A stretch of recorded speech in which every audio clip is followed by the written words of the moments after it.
Zach, obviously tough result for you guys the other day. Just what have the past couple of days been like for this team? Wrapping things up and obviously just getting so close to your end goal there. Yeah, I mean, it's really not much you can say about that finish. They're a great team for a reason. They've been there, so we just kind of just been relaxing the last couple of days and decompressing. You've had not a ton of time away from that loss, but what's the biggest things you look back on when you think about the season and especially the playoff run for this group? I just think we have a lot more in store for the future, for sure. I think the next few years here is going to be special. When you have a series like that against Buffalo, and especially leading up to that game three where pretty much every game is decided by one or two goals, what did that show for you guys, just how tight the margins are, especially when you get to a winner take all championship? Yeah, I mean that's the name of the game, and those high pressure games they're always close, 1 goal games, and those are games that you got to know how to win if you want to win a championship.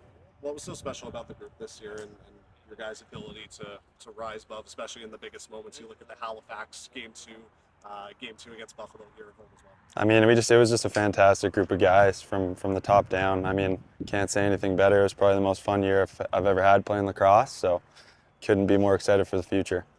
Do you guys feel like you've been able to kind of revitalize the passion for lacrosse and the buzz for lacrosse here in the province now? For sure, for sure.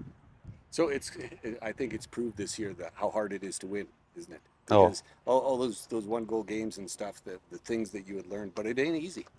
no, it definitely isn't easy, and we showed that in that third game. They took it to us, and they're a good team.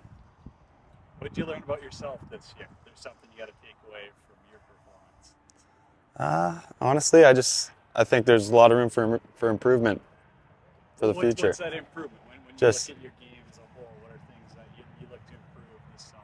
I think you can always become a better shooter. I think I can always watch more film, just little things as well, just the ins and outs of the game. There's so many things that you can get better at in the game of lacrosse, which is why it's such a great sport.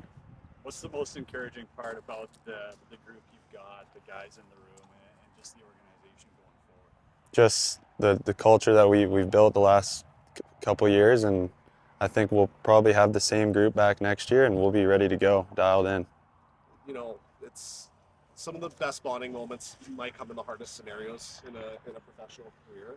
What are you hoping that this team, especially for guys who this was their first real long playoff run in the NL, can take away from this experience that you guys can build on towards next season? Yeah, and I think it was like I saw a stat. It was like over half the guys on our team their first playoff run, and that's valuable experience. It's experience that not everyone gets, and you got to take it for what it's worth, right? Those are high pressure games, and those are the type of games that really can make or break a season. Can you explain to like the average person or fan the difference playing in a playoff game versus a regular season? Like, what changes the most? It's just the stakes are higher, honestly. Like I think everyone's playing a little 10% harder. It's not like everyone's not giving it their all in the regular season, but there's just that edge in the playoffs, and it's hard to explain.